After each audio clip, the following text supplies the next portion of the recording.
during these call sessions and as you're calling, make sure that you're writing down every single objection. Again, if you're not setting an appointment, if you're not setting a meeting with that person, like even Mike, where you're calling a contractor and you're asking them for all the details, set up a meeting to go meet them, right? You can't see somebody enough face to face.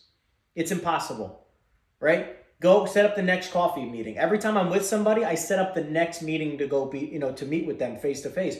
It's all about relationships, and the only way to really truly deepen your relationship is to meet somebody face to face, right?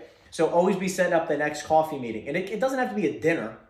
Go to his office and bring a cup of coffee from Dunkin' or Starbucks. I mean, don't make it awkward. Listen, I've gone to people's offices for literally less than 10 minutes, and it's been a great meeting.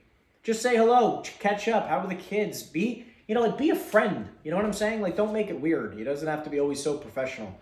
But always be trying to set a new meeting. And if you did not set a meeting or an appointment with a client, you need to ask yourself what happened. There was a barrier. There was an objection. What was that? And you need to overcome it next time, right? Because we're not just calling the call, right? We're not just calling the call. There's no purpose of, like, if you're making a phone call to any person, period, I don't care if it's your sister, your brother, your cousin, or a contractor or a lead.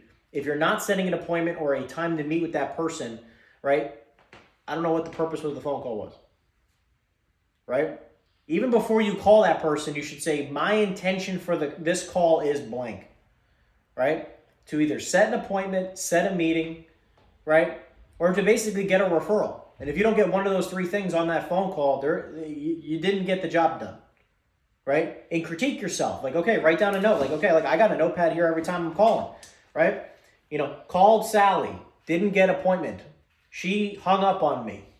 Before she hung up on me, she said this. How do I overcome that next time? She said, call me back in 6 months. She said blank.